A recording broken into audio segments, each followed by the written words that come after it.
নমস্কাৰ, মই অপূৰ্বল্লভ গোস্বামী। খবৰৰ আঁৰৰ খবৰত আজি আমাৰ প্ৰতিবেশী ৰাজ্য মণিপুৰৰ সংক্ৰান্তত কিছু কথা ক'ম। কিয়নো মণিপুৰ আজি অশান্তৰে জৰ্জৰিত হৈ আছে। ৰাজ্যখন 2023 চনৰ 3 মে'ৰ পৰা আজি পৰ্যন্ত বিগত 1.5 বছৰ ধৰি মণিপুৰত যি হিংসাৰ দাবানল সেয়া মাৰ যোৱা নাই। যোৱা দিনকেইটাত মণিপুৰত 6জনতকৈ অধিক লোকৰ মৃত্যু ঘটিছে আৰু মণিপুৰৰ শেহতীয়া যি আক্ৰমণ, বিশেষকৈ কুকি উগ্ৰপন্থীৰ যি আক্ৰমণ, সেই আক্ৰমণত তেওঁলোকে ড্ৰোন ইউজ কৰিছে, ৰকেট লাউঞ্চাৰ ইউজ কৰিছে, অত্যাধুনিক অস্ত্ৰ শস্ত্ৰই এনেও পৰ্যায় পাইছে। বিশেষকৈ মণিপুৰ অশান্তৰে জৰ্জৰিত হৈছে আৰু শেহতীয়া যিটো কুকি উগ্ৰপন্থীৰ আক্ৰমণ, বিশেষকৈ মণিপুৰৰ বিষ্ণুপুৰত প্ৰাক্তন মুখ্যমন্ত্ৰী এজন তেওঁৰ বাসগৃহত আক্ৰমণ কৰি এজন লোকক মৃত্যু ঘটাইছে। গতিকে এনেকুৱা ধৰণৰ এক হিংসাৰ দাবানলত এই অশান্ত পৰিস্থিতিত মণিপুৰৰ কেতিয়া সেই শান্তি ঘূৰি আহিব তাক লৈ অনিশ্চয়তা আহিছে। আৰু মণিপুৰৰ এক ইতিহাস আছে। 1826 চনৰ ইয়াণ্ডাবু সন্ধিৰ যদি কথা কওঁ, সেই সময়ত যেনেকৈ অসম ৰাজ্য ইংৰাজৰ হাতলৈ গৈছিল আহোমৰ পৰা, ঠিক সেইদৰে মণিপুৰৰ গম্ভীৰ সিঙৰ পৰা ইংৰাজৰ হাতলৈ গৈছিল। আৰু ইংৰাজৰ হাতলৈ যোৱাৰ পিছতো মণিপুৰ এখন স্বাধীন চেতিয়া দেশ আছিল। সেই সময়ত টিকেন্দ্ৰজিতে বীৰক্ৰমে আচলতে ব্ৰিটিছৰ বিৰুদ্ধে যুদ্ধ কৰিছিল আৰু এটা জাতীয়তাবোধ থকা জাতি, বিভিন্ন জনগোষ্ঠীৰ সংমিশ্ৰণ মণিপুৰ, বিশেষকৈ মণিপুৰৰ লগতে উখুৰত নগাসকল থাকে। সেনাপতি জিলাটোৰ নগাসকলৰ বসবাস, বিভিন্ন জনগোষ্ঠীৰ বসবাস আছে মণিপুৰত। কিন্তু শেহতীয়া দেখা গৈছে মণিপুৰৰ যি পৰিস্থিতি, বিশেষকৈ কুকি আৰু মেইটিৰ যি সংঘাত, এই সংঘাত এনেকুৱা এটা পৰ্যায় পাইছেগৈ যে মণিপুৰত আজি আইন শৃংখলা সম্পূৰ্ণ অৱনতি ঘটিছে। আৰু বিশেষকৈ আমি দেখা পাইছোঁ, বিশেষকৈ কেন্দ্ৰীয় চৰকাৰে, যিহেতু আজি কেন্দ্ৰত বিজেপি, মণিপুৰত বিজেপি, ডবল ইঞ্জিনৰ চৰকাৰ, তথাপিও কেন্দ্ৰ চৰকাৰে যেনেধৰণে মণিপুৰৰ প্ৰতি, মণিপুৰৰ শেহতীয়া আইন শৃংখলাৰ প্ৰতি যেনেধৰণে ব্যৱস্থা গ্ৰহণ কৰিব লাগিছিল, আমি সেয়া তেনে দেখা পোৱা নাই বা তেনেকুৱা পৰিলক্ষিত হোৱা নাই। শেহতীয়া 15 আগষ্টত প্ৰধানমন্ত্ৰী নৰেন্দ্ৰ মোদী ডাঙৰীয়াও লালকিল্লাত দীঘলীয়া ভাষণ দিছে, কিন্তু এই অশান্ত জৰ্জৰিত মণিপুৰৰ বিষয়ে তেওঁ এটা মন্তব্য কৰা নাছিল। কিন্তু এনেকুৱা আচলতে এক পৰিস্থিতি দুৰ্ভাগ্যজনক। আমি আচলতে শান্তি বিচাৰোঁ, কাৰণ মণিপুৰলৈ শান্তি ঘূৰি আহক আৰু এই শান্তিৰ কাৰণে আচলতে কেন্দ্ৰ চৰকাৰে কিছু প্ৰচেষ্টা ল'ব লাগিব আমি ভাবোঁ। কাৰণ মণিপুৰত সেনাকে ধৰি পেৰামিলিটাৰী প্ৰায় 70,000 মণিপুৰত নিযুক্ত হৈ আছে, সেনাবাহিনী পেৰামিলিটাৰী। কিন্তু দেখা যায় যে আইন শৃংখলাৰ নিয়ন্ত্ৰণৰ ক্ষেত্ৰত এতিয়াও আচলতে সম্পূৰ্ণ বিফল। কাৰণ এনেকুৱা এটা পৰিস্থিতিৰ মাজতো মণিপুৰত যেনেকুৱা ধৰণৰ আচলতে কেন্দ্ৰ চৰকাৰে ব্যৱস্থা গ্ৰহণ কৰিব লাগিছিল, কাৰণ শেহতীয়া আমি দেখিছোঁ মণিপুৰৰ এন বীৰেন সিঙে 24 ঘণ্টাৰ ভিতৰত দুবাৰকৈ ৰাজ্যপালক সাক্ষাৎ কৰিছে। তেওঁক বিশেষ ক্ষমতা দিব লাগে ইউনিফাইড কমাণ্ড ষ্ট্ৰাকচাৰ চম্ভালিবলৈ। কিন্তু এই পৰ্যায়ে যদি আমি দেখা যাওঁ যে অন্য যদি ৰাজ্যত, বিশেষকৈ আমি শেহতীয়া যিটো কলকাতাৰ যিটো ঘটনা, নাৰী নিৰ্যাতন বা এনেকুৱা ধৰণৰ ঘটনা গুজৰাটতো ঘটিছে, উত্তৰ প্ৰদেশতো ঘটিছে, কলকাতাত বিজেপি চৰকাৰ নহয়, ইয়াত যেনেকৈ ধৰণৰ সৰ্বভাৰতীয় পৰ্যায়ত যিটো প্ৰতিবাদ হৈছিল, কিন্তু মণিপুৰত বিগত বৰ্ষত মণিপুৰৰ ৰাজপথত মহিলাক উলংঘ কৰি যাত্ৰা কৰা হৈছিল। সেই মুহূৰ্তটো দেখা পাইছিলোঁ আমি, যেনেধৰণে আচলতে সৰ্বভাৰতীয় পৰ্যায়ত প্ৰতিবাদ হ'ব লাগিছিলে আমি দেখা নাই। কিন্তু আমি এজন সংবাদকৰ্মী হিচাপে মণিপুৰ অঞ্চল আমি কেইবাবাৰো পৰিভ্ৰমণ কৰিছোঁ। গতিকে যিহেতু এখন আমাৰ প্ৰতিবেশী ৰাজ্য আৰু মই কৈছোঁ এক জাতীয়তাবোধ থকা মণিপুৰীসকল, তেওঁলোক নিজেই আত্মনিৰ্ভৰশীল, তেওঁলোকৰ ৰাস্তাত কাম কৰা মানুহ আছে, তেওঁলোকৰ চেলুনত কাম কৰা নিজৰ মানুহ আছে। আমি বিভিন্ন ধৰণৰ তাত দেখিছোঁ, তাৰমানে তেওঁলোক নিজে স্বাৱলম্বী, আচলতে নিজক লৈ তেওঁলোক কাম কৰে। ইনফেক্ট মহিলাসকলেও বহি নাথাকে, মহিলাসকলে তেওঁলোকে বজাৰখন যদি ইম্ফল বজাৰ আপোনালোকে কেতিয়াবা গৈছে সেই মহিলাসকলে তাত নিয়ন্ত্ৰণ কৰে কিন্তু এনেকুৱা এখন মণিপুৰ এখন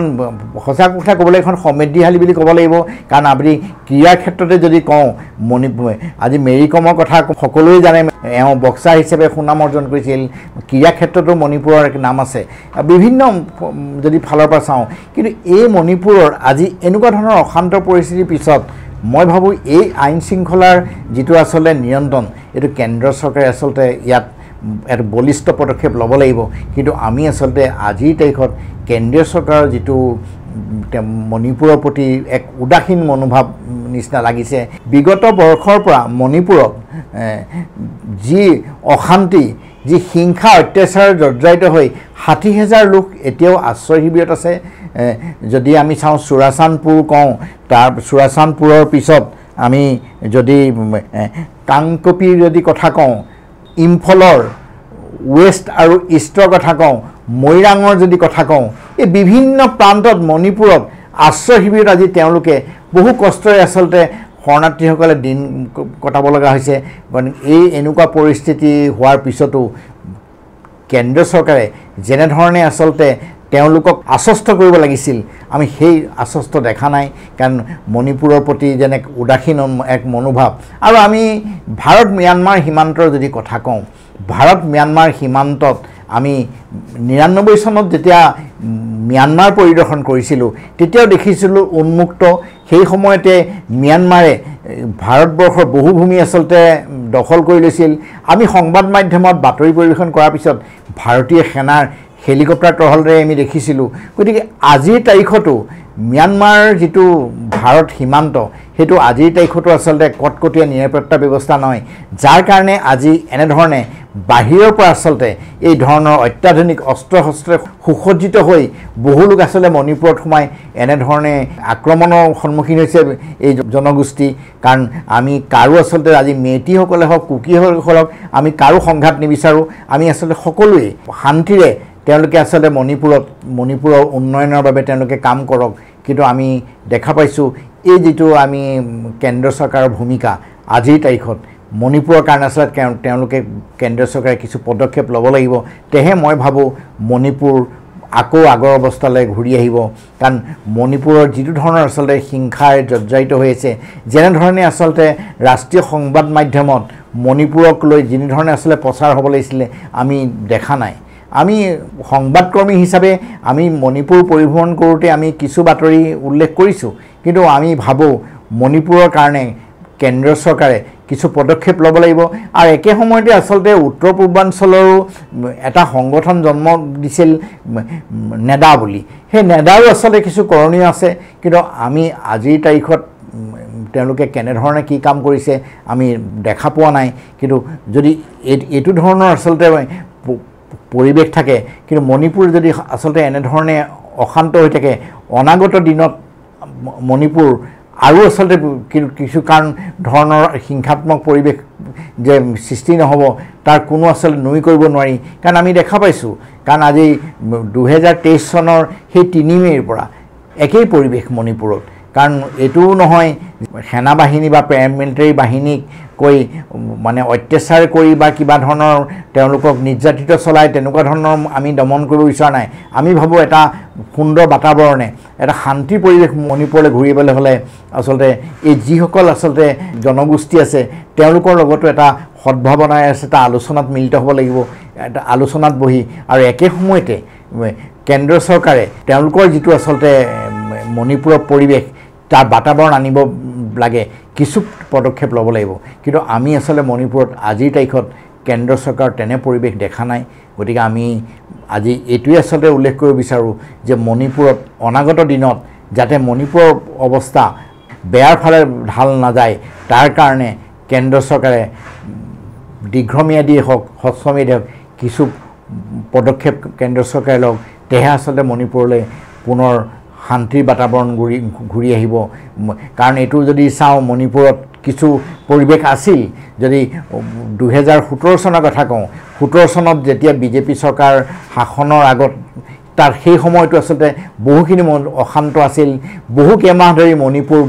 পথ বন্ধ হৈ আছিল, যাৰ কাৰণে এটা গেছৰ চিলিণ্ডাৰৰ দাম 2000-3000 টকালৈকে পাইছিলগৈ, পেট্ৰলৰ মূল্যও 1000 টকালৈকে হৈছিল মণিপুৰত। গতিকে এইবোৰ আচলতে আমি সংবাদকৰ্মী হিচাপে সেই সময়ত আমি বাতৰি পৰিৱেশন কৰিছিলোঁ। কিন্তু 2017 চনৰ পৰা যেতিয়া মণিপুৰত নতুন চৰকাৰ হ'ল, তাৰপিছত এটা পৰিৱেশ আহিছিল যদিও, কিন্তু এই 2023 বৰ্ষৰ পৰা পুনৰ এটা মণিপুৰ অশান্ত হৈ পৰিল। গতিকে এই অশান্ত কেনেধৰণে আচলতে নিৰ্মূল কৰিব পাৰি তাক লৈ আচলতে আমি ভাবোঁ, কাৰণ কেন্দ্ৰ চৰকাৰে যদি সদিচ্ছাৰে কাম কৰে, মই নিশ্চয় আচলতে মণিপুৰ আগৰ অৱস্থালৈ ঘূৰি আহিব বুলি আমাৰ বিশ্বাস আছে। গতিকে আজি আমি খবৰৰ আঁৰৰ খবৰ আমি ইমানটা মুখনি মাৰিব খুজিছোঁ। পুনৰ এটা নতুন বিষয় লৈ আমি আপোনাৰ ওচৰলৈ আহিম। মই অপূৰ্ব বল্লভ গোস্বামীয়ে মই ইমানতে আপোনালোকৰ বিদায় মাগিছোঁ। নমস্কাৰ।